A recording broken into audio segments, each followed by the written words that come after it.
Okay, I think it's recording. It's supposed to have like an auto flash. Let me check. And it is recording. Sorry, I always do that. It's super annoying. I know, I'm sorry.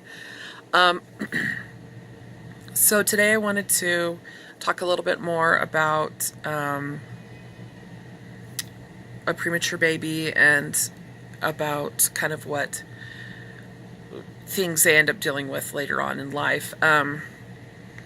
A lot of people say, oh, they'll catch up to their peers and growth-wise, size-wise, health-wise, things like that, and all that. That is true in most cases. There are still, times when either they do stay kind of small their whole lives, or cognitively they're a little behind, or their motor skills are a little behind, and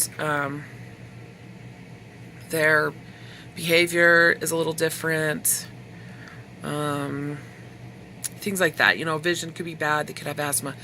So I wanted to talk a little bit about, like, in my case with my son, I had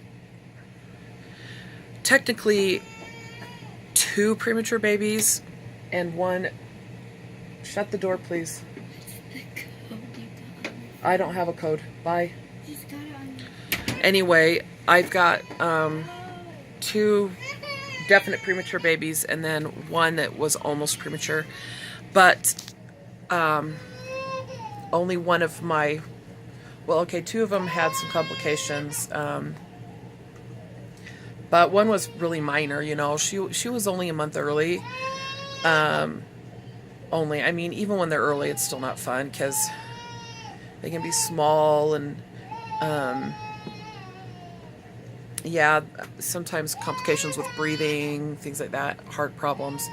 And she, the one that's crying right now at the door, she needed a little help with her breathing at first. I mean, a little scary. They did give me steroid shots, like 3 or 4, knowing that I would have her early. And it did help. I think that it would have been a lot worse. But overall, her health was really good, even though she was small. Shut the door, please. Sorry, the same girls again. They keep butting in here every time I do this. Okay, so and then my son, though, he was. Will you go away from the door, please? Sorry, I don't know how to edit my videos yet. Sorry. Just bear with me, please. I'm so sorry. Okay, enough apologizing. My son, though, he was really early, and he was just over 2 months early. He was in NICU for about a month, and he had a lot of complications. He was a pretty sick baby. He had a lot of problems. It was really scary, and we didn't have a lot of support. We didn't have family or friends or anything and that were with us, and so we were on the other side of the country from all our family and most of our friends. The closest family we had that were in near DC. They're in Virginia, and we were in Nashville. And so, but they had some of their own things that they were dealing with as well. That a lot of, they just couldn't up and leave. So, and anyway, and neither of our parents could afford to just jump on a plane and come over. Please, no, I can't. I can't even see it. Sorry. Take her to Dad, please. I'm so sorry. Anyway, so my son, he was a big premature baby, and I get a lot of crap about that, and it's really disheartening, frustrating, and it's disappointing, and it makes me feel like totally unsupported and alone, because I don't know anybody, personally, anybody who had a large premature baby. I'm sure they exist. And the doctors let us know that even though he was big, he had all the exact same problems that a baby that early, half his size, has. It was hard, he was intubated, he had a feeding tube, he had wires and tubes and pipes and everything going all over the place. So it was really hard watching him suffer, and it was heartbreaking.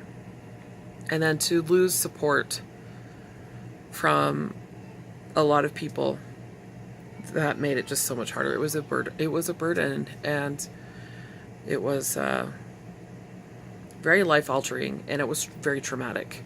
It was a nightmare. If it hadn't been for my parents paying to fly my girls to stay with them for a month, I don't know what we would have done. And for one friend who took them in for a week until we could get them to my parents' house across the country. And she was really sick and still took them in. And, you know, God bless her, Catherine. Shout out to you for that. Still my lifesaver. I still just adore her. But with my son, Liam, they said there would be some complications later on. And he had a cardiologist who monitored him for a couple of years until his heart was totally healed and fine. If it hadn't healed like it did, he would have had to have surgery on his heart, which terrified me. And then the other thing was with his breathing. They said he probably could end up having asthma and ADHD, learning disabilities, needing glasses, other behavioral issues. I mean, the list goes on and on. And he is going to be needing glasses, I'm pretty sure. He's always struggled seeing things very clearly. And even though he's not like really like blind, like a lot of premature babies are, he still really struggles. I mean, he's just like squints and does weird things with his eyes when he's trying to see things really clearly. And it's frustrating for him. And he struggles with reading. He shows signs of dyslexia too. I mean, like, very much so, like, very obviously. And it trips him up and it frustrates him. And it just breaks my heart watching him struggle to read. So he's super smart. He can read, but he struggles with it because he can't. He gets a lot of the letters backwards and the words backwards and things crisscrossed. And then the other thing is he's extremely hyperactive. And he doesn't react to situations the same like other people's kids do at his age. He likes things to be very structured and expect the same thing all the time. So it's really especially hard, especially on Sundays when we go to church, because he's expected to sit still for a couple hours, and that's impossible unless he's watching a show and playing with a toy at the same time, or watching a show and playing on a device, or playing a game and yelling and hyping and hooping the whole time while he's playing. He's not going to be able to hold still. He can't. He just can't.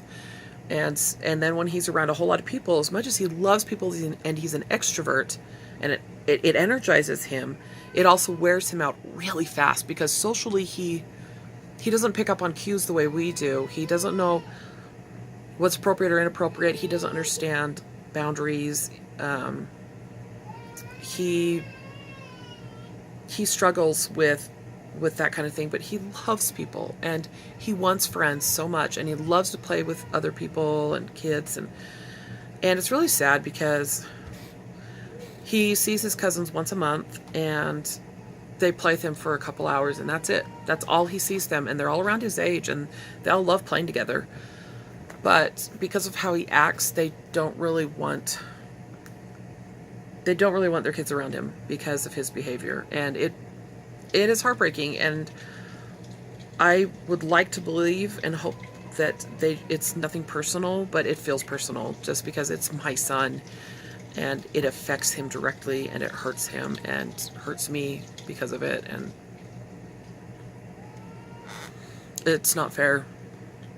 He doesn't choose to be this way. And the more consistently he's able to see somebody, the better he behaves around them. And that's how he is, but they don't give him a chance. And then the friends he's had, we've moved a lot. And when he does make a friend, we move, and then he loses them. But it's very, very rare that he makes a friend. He has no friends. He's never really had any consistent playmates or friends. In our neighborhood, they're all little girls. There's one little boy up the street, but he's a lot younger than him. And frankly, Liam is way too hyper and way too aggressive and stuff for most kids, which just scares them. The boys that go to church with him that are in his primary Sunday school class, they make fun of him, they pick on him, and some of them are just scared of him. And I just, oh my gosh, I hate seeing it. It's just, it isn't fair. He didn't ask for it. He also has signs, symptoms, and everything of being on the autism spectrum. And we are still trying to get him help for all of that stuff. It's just a big mess because of where we moved to. This district here has been hard, and yeah, so we're in the middle of fighting that. It's very discouraging, but trying to get him to do homeschool has been a battle because he can only pay attention for like 15-20 minutes at the most at a given time, and he has to be in the right mind frame. He can't be hungry at all. He can't be thirsty. He can't need to use the bathroom. He can't be feeling anxious. He can't have just been done sitting somewhere. So we have to keep it well balanced and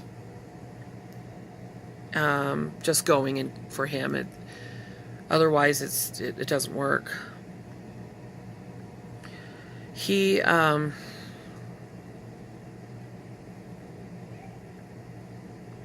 also has asthma. It's really bad.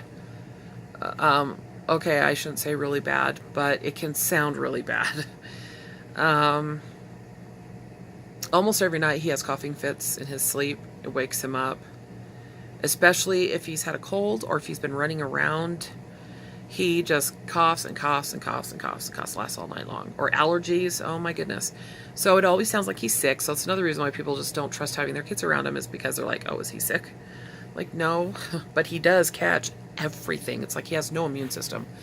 I mean, if someone has like the littlest bug, he catches it. And when he gets sick, his fever shoots through the roof. I mean, he goes up to 105. One time it got up to 106, and we were like, okay, hospital, here we come. It's terrifying. And it's really hard to tell what his needs are sometimes, because he can't tell in the moment. All he knows is that he's uncomfortable, and he can't quite diagnose what's wrong. If he's hungry, or if he's thirsty, if he needs to use the bathroom, or if he's tired. He really struggles being able to tell the difference between those feelings, those physical feelings, and then emotional feelings. He struggles with that too. Is he scared? Is he anxious? Is he sad? Is he happy? Is he excited? You know? So just working with that it's hard. But I mean, we do it. He's my kid. I love him. I love him with all my heart. And I do feel like he's a blessing and a joy to our family. We've learned a lot, and we've grown a lot, and we've had to practice a lot of patience. I know that my teenage girls right now, even though they really struggle with it, I know one day they'll look back and they'll cherish him, and they'll miss his young, innocent years. But they'll appreciate having had the experience, because it teaches you a lot, and it helps you relate to other people, especially when you practice some compassion and empathy and patience towards somebody who has some special needs. Anyway, so yeah, he got these problems simply for being premature. Like I said, any premature child can have problems like these, and they all vary in seriousness and severity. And some kids don't end up having any lasting effects, and they could have been like really, really premature and sick, and they come out just fine. And some, they come out extremely sick. I mean, it's always different. It's, you know, you just can't judge every case to be the same. They're all a little different. They're all special. Anyway, I just wanted to share my experience with that, and I hope that this reaches somebody out there who has questions about long-lasting effects of premature babies. And I mean, he's almost 7, so that's where he's at now. And I hope to meet other people who have had premature babies and relate with them and get their story too. So please subscribe to my channel, and don't be afraid to leave any comments or questions. I would love that. And if you wanted to share it, you're totally free to do that. So anyway, adios.